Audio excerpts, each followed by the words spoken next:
Welcome to Security Showdown, where we answer the burning questions. Tonight, our showdown discusses which bonds are better, general obligation or revenue. After last week's show, I really didn't think we'd be back, but good news is they both checked out of the hospital with only minor cuts and bruises. We have our guests in separate rooms for tonight, so we'll see if that.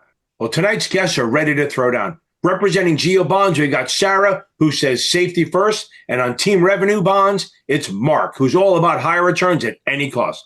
Buckle up, folks. This is going to get ugly. Sarah, let's start with you. Why are Geo Bonds the best? Because they're dependable, unlike revenue bonds, which are basically a wing and a prayer. Geo bonds are backed by taxes, real money from real people. Mark's bonds, meanwhile, rely on pipe dreams and toll roads nobody wants to use. Investors want security, not fantasy land. Oh, please. Geo bonds are just legalized extortion. Real money from real people? You mean taxpayers who have no choice but to cough it up. Revenue bonds let investors pick winners. Geo bonds just force everyone to pay for someone else's bad decision. Bad decisions, like funding an airport expansion in the middle of a pandemic? At least with Geo bonds, there's no question the money will be there. Your precious little revenue bonds fold the moment reality hits. Mark, let's talk about revenue bonds. Legal opinions and feasibility studies are supposed to make them safer, right? That's right, Ken. Every revenue bond comes with a legal opinion confirming its validity and a feasibility study to show the project can pay for itself. It's called responsible investing. Geo bonds, on the other hand, skip all that because they assume taxpayers are an endless ATM. Responsible investing, please. Feasibility studies are just expensive guesswork. It's like saying this toll road will totally pay off. As long as we get 50,000 cars a day, a unicorn shows up, and it never rains. Geo bonds don't need feasibility studies because they're not tied to flaky projects. Flaky projects, says the woman defending bonds that depend on voters who don't even read the ballot. At least revenue bonds are grounded in reality. Sarah, Geo bonds are just a politician's promise wrapped in debt. And revenue bonds are a lawyer's loophole wrapped in wishful thinking. Legal opinions are like a note from my mom saying, you're trustworthy, cute, but meaningless. Okay, let's shift gears a little bit. Sarah, Geo bonds might be safer, but what about the debt limits and voter approval? Doesn't that slow things down a little bit? Debt limits and voter approval are there to protect people.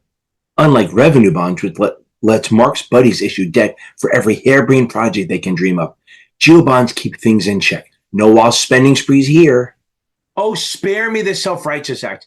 Geo bonds need voter approval because they stick taxpayers with the bill. Revenue bonds don't need that nonsense because they actually pay for themselves. And let's not even get started in AMT. Yes, some revenue bonds are subject to it, but at least they don't hide it behind property taxes. Pay for themselves? That's rich coming from you. Revenue bonds pay for themselves the way your college roommate borrowed your rent money by hoping nobody notices until it's too late. Investors hate surprises, Mark, and revenue bonds are full of them. Geo bonds are full of hot air. They're just politicians playing Santa Claus with taxpayer money. At least with revenue bonds, we know what we're getting. Real projects with real returns. Okay, time for example. Sarah, what's a Geo bond success story? Tell me a good one that you think worked out. Sure, I love this one. Look at California's Geo bonds for wildfire recovery. Money in place, projects funded, no surprises. Meanwhile, revenue bonds would still be waiting for a feasibility study while people are all rebuilding their homes. Right, because nothing says success like saddling taxpayers with more debt. How about the Denver International Airport? Revenue bonds funded the expansion without costing the taxpayers a dime. It's efficient and sustainable. Two things Geo bonds will never be. Yeah, until the next recession hits and your airport traffic dries up, then what? Geo bonds keep paying out even in downturns. Revenue bonds crumble the moment things go south.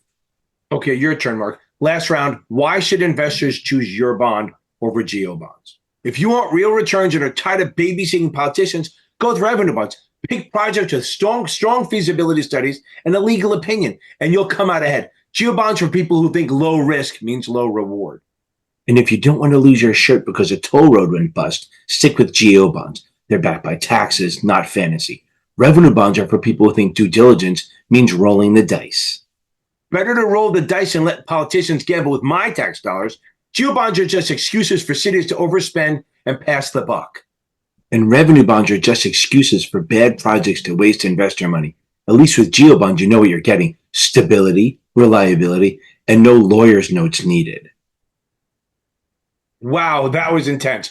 GO bonds promise safety and taxpayer backing, while revenue bonds offer higher yields with a side of risk. It's a battle of stability versus ambition. Thanks, and Sarah Mark, for keeping us on the edge of our seats. Join us next time on Security Showdown. And remember, invest wisely, argue passionately.